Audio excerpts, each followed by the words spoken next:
Hello there, you're welcome to Wise Attraction. I'm Bibi Babs. Today I'm going to be talking to you about online dating. Why do some Christians frown at online dating? Why do other Christians pursue online dating? I'm going to share with you what my personal thoughts and ideas are about online dating. And stay tuned because I'm going to be talking about some creative ways that you can explore for meeting new people. And if you try to, you just might meet the one for you. Who knows? Don't go anywhere.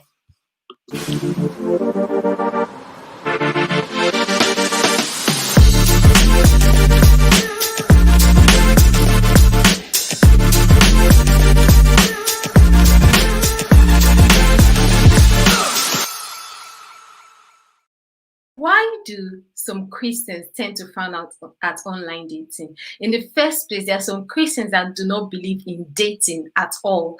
I'm sure you've heard of this book, I Kiss Dating Goodbye. There are certain Christians that feel like dating is not right. And so it should be, if you're going to be dating someone, then that person should be the one that you've decided that you're going to get married to. Now, personally, thinking of the meaning of dating, when I looked at Wikipedia, checked online for what dating means, I found out that dating, generally speaking, is when two people go on dates, hang out together for romantic purposes, just for the sake of it. Well, I kind of understand for some Christians that I know that feel like dating is okay, the way that they present it is that dating is an opportunity to get to know another person in an open-minded way, and of course following the guidelines of the Bible. So some Christians do frown at online dating because it's dating in the first place. And you know, the thing with online is that it's so vast, it's so wide. You have the opportunity to meet lots of people. It can be confusing. You know, there's also the whole idea of, if you pursue online dating, are you taking matters into your hands? Is it out of desperation and you're feeling like, oh, the clock is ticking, I'm not finding anyone in my space that I can physically meet, so I want to do it myself. It's almost like I'm trusting in myself to meet the one for me rather than trusting God. So this is what some Christians think, and that's why they frown at online dating. Well, some other Christians, like I've said, they go ahead to do it because in the first place, they don't even see anything wrong with dating. Because if you do it right, and if your mindset is not that, oh, I just want to hook up with someone or for romantic purposes for the sake of it, but rather your mindset is, okay, let me get to know this person to see whether this is a person for me, and then thinking of the principles and the guidelines of the Bible, what the Bible accepts and does not accept, and trying and ensuring that even as you're exploring this option of online dating, you're making sure that you're keeping to your faith and you're protecting and guarding your faith while doing it. So that's the view of some other Christians. And also people feel like online dating increases your chance of, you get to meet lots of people, and in the process of meeting lots of people, that just sort of increases your network and increases your chances of meeting the one. Personally, I don't have anything against online dating. And the reason is, number one, I feel like these are my personal views, my personal thoughts based on my life experiences and my understanding of the Bible. Feel free to share your own opinion, your thoughts in the comment section. I'd really love to read and to, read what your own thoughts are. So personally, I don't see anything wrong with online dating. I feel like if you want to get married, you can take active steps to pursue, not necessarily pursue like chase someone, but to find the one that complements you. That is my personal belief. I know that there are Christians that believe that God matchmakes people. So there's that one that's out there that God has designed and ordained for you. And so wait, especially if you're a woman, wait, and that one will find you. So there are all these things. But personally, I believe that you can position yourself as a woman for the man, whoever he is, to find you, and you can make yourself available to be found. So personally, I believe that there are certain things that you can do. Looking at two stories in the Bible that inform my thinking and inform this position that I have. One is the story of Ruth. As we all know, she went and she lay at the feet of Boaz. You know, the Bible doesn't tell us where she was sleeping the night before and she heard the voice of God, Ruth, go to Boaz's feet. The Bible doesn't tell us about that. The Bible doesn't say that she saw a vision where she was at Boaz's feet and then she went. The Bible doesn't say that she heard anything expressly from God before she made that move. Not that I know of. So she got advice from her mother-in-law, and she took the advice and she did it. And of course, even like if she had been seen doing that, that would have been seen as should I say, making herself too available. But this is the strategy that she used to get her husband, and that was a successful strategy that she used, as we know from the Bible. Another story I can think of is the story of Isaac. Also in that case, I cannot remember God saying specifically to Abraham, send your servant to go back to your people and choose a wife for your son. I cannot remember all of that. I know that God once wanted, of course, Abraham's race was chosen. So I know that God wanted Abraham to stick to his own people. And that's what Abraham was going by, his own people. That's why he sent his servant to go back to where they were coming from, and to go back there and find one of their relatives to be wife to Isaac. So even in that case, of course, the angel guided his steps and directed him, even as he did what Abraham was saying to him to do. But I do not believe that was them not doing anything, because Abraham put things in motion. He started taking action. These are the two examples I can remember now from the Bible, and I think that that's something that we can definitely follow from. And it's so interesting that the first example is an example from a male's perspective, and the second example is from a female's perspective. And in both instances, I don't see any of them not doing anything. And not to say that they were taking things into their hands and saying, oh, this is what I want to do, this is how I want to do, time is going, time is ticking, I'm in a hurry to get this done or get that done. No, they were just, okay, I'm in a place where I'm ready to get married. I'm in a place where I need a spouse. How can I do that?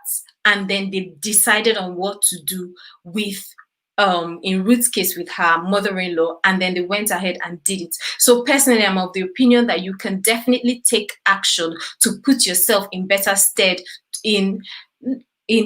to meet a partner. But even having said that, we also know that the steps of the righteous are ordered by the Lord. God guides and directs his children. So even if we decide to take action like that, it should be something that's done in faith and not just out of fear or for the sake of just doing it, putting ourselves out there. So having said that, as a Christian, if you want to explore online dating, or just anybody, it's very important to think safety first. Safety cannot be overemphasized. You know, the thing with going online is that you can present any front that you want to. Anybody can present themselves in any way when it comes to all these online dating sites and online dating apps. You see someone, maybe they'll take a picture of when they were 10 years younger, or where possibly they just went somewhere for a visit and then they take a photo there and you assume that, oh, probably that's their office or something. Anybody can present themselves anyhow. And so it sort of poses a risk in the sense that the person you're viewing their profile, you're communicating with, is it really the person that's behind the screen? So that's something that's very, very important to note, because you want to you want to prioritize your safety if online dating is something that you would like to try. Another thing that I'd really like you to have in mind if you're going down the route of online dating is that you need to ensure that you're trusting God. You need to ensure that it's not out of fear. do it in faith, do it by faith. Ask God to direct you, to order your steps, to order your path. And also, when you start getting all the matches on your app, you can also be praying and say, God, should I pursue this? Check your heart, check your mind, check what's going on in your spirit, check what you're sensing in your spirit, if it's even worth communicating at all, if it's worth going on the date. Having said that, I know some people that have actually met online and gone ahead to get married and live beautiful lives together. So the fact that two people meet online doesn't mean that the relationship is doomed, or doesn't mean that anything bad will come out of it. Really and truly, it can go either way. So it's just worth making sure that your heart is in the right place, in the sense that you're trusting God and you're doing it from a place of faith and not fear. You're asking God to guide you. Another thing is to pay attention to your desires, your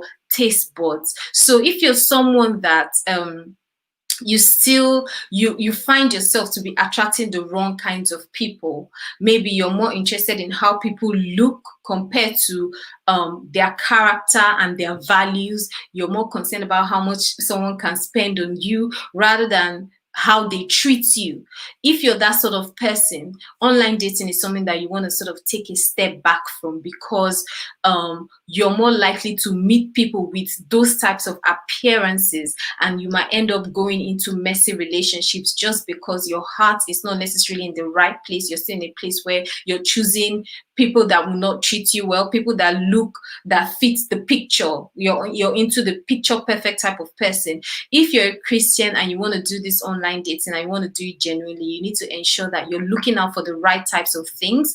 Because if you're not looking out for the right characters, the right signs, and observing for things that can make or mar the relationship in its true form and in its true sense, if you're not looking out for those things, you're more likely to get into issues, to run into issues if you explore online dating, because you most likely wouldn't see the signs, or when you see the signs, you'd ignore them just because this person fits the picture, and before you know it, you've gone so far with someone that's abusive, either verbally or physically abusive, or the person is now stealing from you and doing so. Before you know it, you've gone too far. So you need to check yourself, understand what your desires are, and if you're someone that's if, for lack of a better word, if you're someone that's gullible, you want to stay away from online dating. Another thing to bear in mind if you're going into online dating as a Christian is that it's not something you should do on your own. You need to tell people. Ensure that you're being accountable. You see, the thing with online dating is that because you're meeting people on your phone, or because you're meeting people on the laptop or on the computer, people around you, if you don't make conscious effort to say, oh, actually, I was matched with this person, I'm going on a date with this person, this is where we're going to, this is how the date went, and all that. If you don't make conscious effort to actually communicate with your family, friends, and mentors, people that can support you and give you wise counsel and serve as a shield and a protection to you when you're venturing on that, if you don't make effort to do that, you find that you might end up making mistakes, and you might end up digging a hole for yourself. Because when you're in a situation, in fact, I know this, sometimes you can speak to somebody because you're so into the conversation you're having with the person, because you're so into this person, they are saying the right things, they're doing the right things, you're spending your whole day, you guys are texting the whole day, chatting the whole day, talking and engaging the whole day. You can build a picture of this person that's not really true and not really not correct, and you might actually believe that picture that you've built for yourself, and then when you believe it, you go by it. But people that are not in that particular situation with you, if you involve them and you tell them, oh, this is what's going on, this is the person I met, this is what he's saying to me or she's saying to me, and stuff like that, they can then see from, because they have a better perspective, because they're not in that situation. They are positioned to give you good advice and tell you stuff that's going to help you either in going forward with this person you've met, or in taking a step back and ending whatever conversation you're having with the person. So if you're exploring online dating, do not do it on your own. Do not do it solo. Make sure you're taking at least one person that can serve as a watchdog for you, to help you so that you don't make mistakes and so that you don't go down the wrong path. So having said that, I mean, I believe that online dating is an avenue that Christians can definitely explore, but you want to ensure that you're doing it in a way that you're not compromising your faith, and you're not going down the wrong path. You're not digging a hole for yourself. You have to ensure that you're doing due diligence. You're not over indulging and divulging, giving the person too much information about yourself when they haven't earned your trust. Remember, whether you meet someone physically or virtually, they need to earn your trust. So you need to also ensure that you're giving them the time, and also protecting yourself till they have fully earned your trust. Not just your trust and the trust of the people that you trust, the people that you love and trust, and people that love and trust you.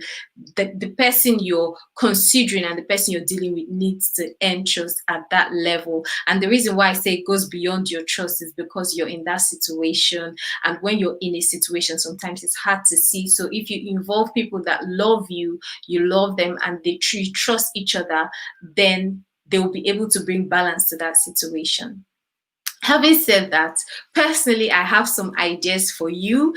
If you're looking to meet someone, you feel like you're in that place where you're ready to get married, you're ready to get to the next level with someone, but it just seems like you're not meeting people in your space. So I have some suggestions. These are just my ideas. You can choose to go with it if you find that they will be useful for you. Firstly, social media. Recently, I've heard of different marriages, people that have met via social media and they got married. How did they meet? Comment section. So my suggestion to you, one creative thing you can do is, now there's all these things with stories. There's the WhatsApp stories, there's Facebook stories, there's Instagram stories. You know, stories are so good, and it's a powerful tool you can actually use to meet someone. Firstly, you could just go to Instagram and check out what's happening in Instagram, start looking out for people, and you might find someone that, oh, I like the kind of posts this person is putting out there. I like what they look like. I like what they're saying. I like the comments they are putting on other people's posts and things like that. You might decide to follow the person. Or it could also be that someone that you're already following, that's someone that you admire. It could also be on your Facebook list. Also, another thing you can do on your Facebook list, looking at your friends list. Sometimes, we just add lots of friends on Facebook. I've been guilty of doing that because I haven't really felt like Facebook is so personal to me, like WhatsApp and other places where I would have just my core friends or people that I really know well. So on Facebook, it might be that you just added lots of people. You could also check on your Facebook list. You might find someone who you've known from the past that's doing things that you admire. You're looking at their posts, you're looking at their photos, you're looking at what they're putting out there. And I feel like on social media, you can have a sort of picture of a person's life. You can have a rough sketch. So for me, I feel like social media is safer than online dating, because with online dating, all you put there, you write your profile and then you put a photo. With online dating, it's not something you engage regular.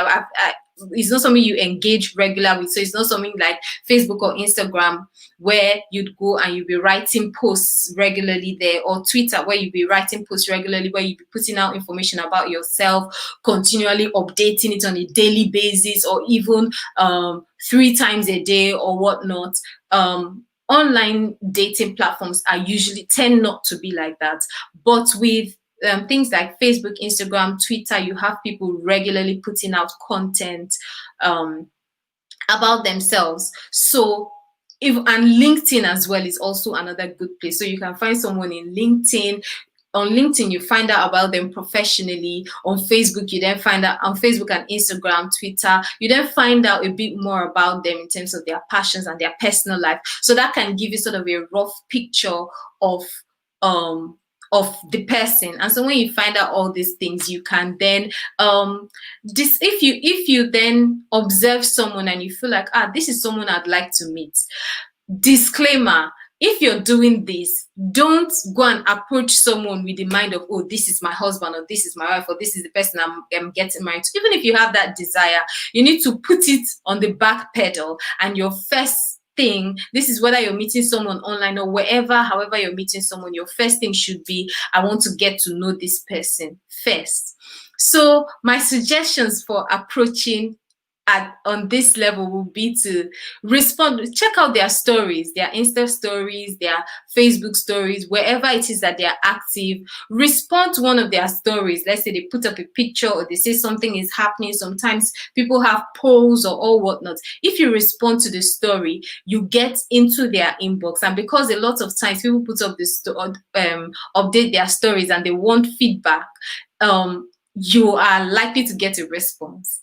And another thing I need to say is that before you do this, ensure that your social media is reflecting somebody that is serious, somebody that's committed, someone that's responsible, and someone that's ready to meet people. Now, I'm not saying make your social media look slutty or all of that. You need to, in fact, this is something that's very important. If you're single, you're in a place where you're ready to mingle, meet someone serious, and get married, you need to ensure that the information that's online about you is something that if somebody else, if another person goes to view, they will see it and they'll be like, okay, yes, this person is someone that I would like to meet, or I'd like to approach, I'd like to have more of a conversation with, So this is something that you need to ensure before you go about approaching people in the sense of just responding to their story or whatnot. Because if your profile is not engaging, it's not attractive, it's not portraying you well for the type of person you want to attract, when you send that response to their story, they're not going to respond to you. Or even if they respond to you, it'll just be something that they're just responding to what you said, and that's the end of it. They wouldn't want to continue to get anything serious with you. So first of all, ensure that your social media is looking the part, and once it's looking the part, you're presenting yourself well. Then you go ahead and you start, if you see someone you like, you respond to their story, start engaging with them and see what they come back with.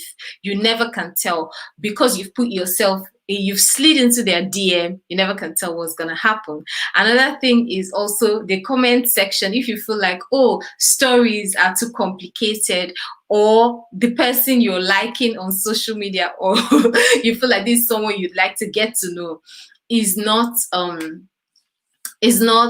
someone that puts up stories, you can just comment on their posts and start showing interest in their posts, commenting. You never can tell where that's going to lead you to. So this is an avenue that I feel like can definitely be explored.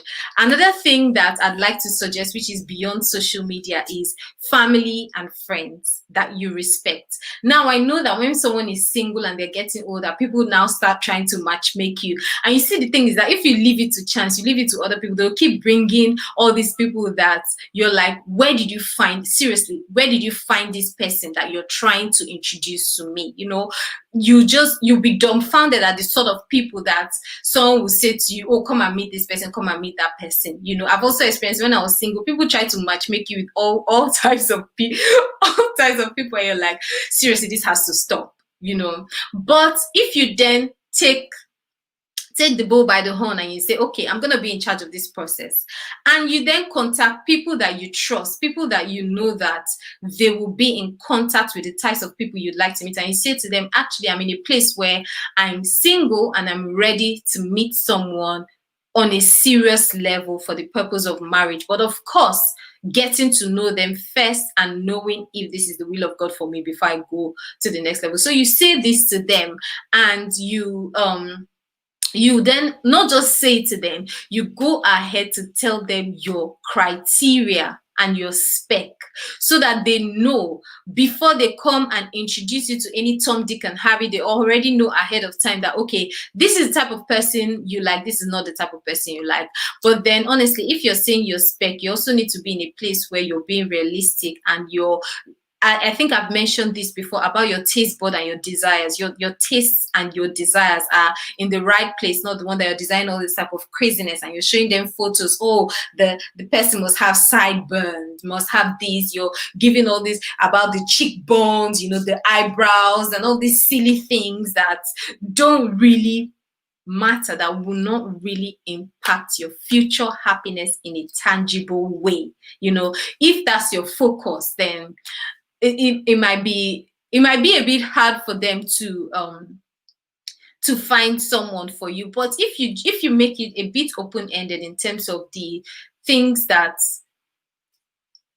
please, I need to backtrack a bit. Please don't get me wrong and think I'm saying that it's not important for someone to look good or to desire someone that looks good. That's not what I'm saying. I'm saying that if that's the be it all and that's the focus of what you're searching for, then that's something that you need to review, because people that are so into their looks, sometimes, not to generalize, in some cases, the character and other things might not necessarily match up, but this is not always the case. This is not always the case. I need to make sure that I clarify that. Yeah, so let your family and friends know exactly what you're looking out for, and they can help you. They can connect you with the person. And you can also go, honestly, you can also take this to the next level and go ahead to tell them that if they meet someone, tell them how you want to be introduced to that person. Because you see, the thing with matchmaking is that it can be a bit awkward in the sense that if they make it so obvious, this person has introduced you to another person and they're like, okay, so I'm going to go out on a date with him or her on Friday. We're going to do this. There's all of this awkwardness and there's all of this pressure for something to happen. And then sometimes it might be a case of, if nothing happens, you don't know how you're now going to go and tell the person that tried to hook you guys up, oh, I'm sorry, this is not just for me. You don't want all of that awkwardness. So you can take it to the next level and be as specific as possible. Let them know, oh, auntie, uncle, friend, please note that if you hook me up with someone, I might not necessarily like the person. So please, let it be that I have that freedom and we have that freedom. This is how I like to meet the person. Don't make it look too obvious that you're trying to matchmake me. You can just say, okay, you're having dinner in your house and invite both of us. Make it look subtle, not something that's very obvious. There are so many cases where, in fact, for me, I met my husband at a mutual friend's birthday party. So sometimes you might end up with a friend of a friend that you don't know. I also know of two people that, how did they meet each other? Their friends tried to matchmake them. So they went out for dinner and they invited both of them together. So they had mutual friends, but both of them hadn't met. So they invited both of them, they met and they clicked. You see, the thing is that because with your friends, there are all these similarities. So there's a lot of potential to meet people, especially through your friends or through people that you trust and people that you respect. There's potential to meet someone that you like through those avenues, and someone that there will be a click and everything will work for you. So having said all of that, like I said earlier, my perspective is that in as much as we're praying, we're having faith, we can also take active steps that will put us in position to meet other people. If you want to meet someone, make sure that what you're putting out, the information you're putting out there about yourself, is presenting you in such a way that the type of person you want to meet will see that image and be attracted to that image. You don't want to put up crazy things that's not representing you well on social media. Right now, the whole world is online, so you need to be careful the kind of information you're putting out there. Even a lot of the times when you meet someone, when you say to your friend, oh, matchmake me to a friend, this is my criteria, blah blah blah, and they find someone that you happen to like, but the person goes online to check out to sort of have a feel of the type of person you are, they might see things that you don't want them to find, things that would then chase them away. You want them to find things that would be like, this is interesting. I like to stay and get to know more. Finally, what I'll say as I'm wrapping up is, if you want to get married, own it. Don't be in a place where you're like, oh, I don't want to come off as desperate, especially for women. I don't want to come off as desperate. I don't want to come off as wanting this too much, blah, blah, blah. No, if you want it, you want it. It's just like wanting a job. It's just like wanting anything it is that you want in life that people will say to you, pursue it. It's just like, okay, you want to get a job. People are saying to you, what sort of job do you want to go for? Go for this job. Do applications, update your CV, upgrade your skill set, and all of that. That's the same thing when it comes to marriage. Own the process. Don't make it look like, oh, I don't want to seem desperate. I don't want this. The reason why I'm saying this is that I've met a lot of people that they want to get married and they're just like, yes, the desire is there, but they're sort of hiding and covering the desires, especially with women. I've been in those spaces, and for me, when I was single, I really wanted to get married. If I find myself in that space, or I find myself in the space of people that I feel like they were not sharing the same goal of being married with me, I sort of give them some space, not because our friendship is not important, but just because I feel like for me, my heart, my desire was in a different place. And if I'm putting myself out there, I don't want a situation where someone is making me feel like, oh, don't making me feel bad or awkward about presenting myself in a way that shows that I'm ready to be married. There's no need playing hard to get when you know that you really want something. Having said that, it's also good to there's a balance to this. So in as much as you own it, in as much as you take steps you need to take, also ensure that you're not losing your trust for God, and you're not compromising your faith, and also you're praying and you're asking the Lord to direct and to order your steps and your path. Also, we know that sometimes people do there's so much advice out there when it comes to being single and getting married. I feel like there's also a lot of pressure for singles, and sometimes it's almost like, are you, especially for women, like, oh, maybe you've rejected the person that came to you for marriage, or maybe you're not presenting yourself, or maybe you're not this, maybe you're not doing that. If you've done all, please stand. If you've done everything, you feel like there's nothing you can do, or you're in a place where you're not just interested in doing anything, be you, do what is comfortable for you. Don't give in to pressure, and please don't view this video or this advice as pressure. It's just a suggestion. Review it, think about it. If it's something you like, you feel like you can do, go ahead and do it. If it's something that you feel like this is just not for you, avoid it and just move to the next thing. So do let me know in the comment section what your thoughts are about online dating, if this is something that is for you, or if it's not just for you as a Christian. So that's just what I wanted to come here and share today. I hope you find some things useful. If you use any of my ideas that I've shared here today about social media, or about asking your friends to hook you up, telling them your spec and all of that, if you use any of these things, please let me know. If you use it and it's successful, do let me know. If you use it and it's not successful, also share your story if you're comfortable with sharing, so that we know what's working for some people and what's not working. Thanks for watching. Please like and subscribe to Wise Attraction on Facebook and on YouTube. Bye.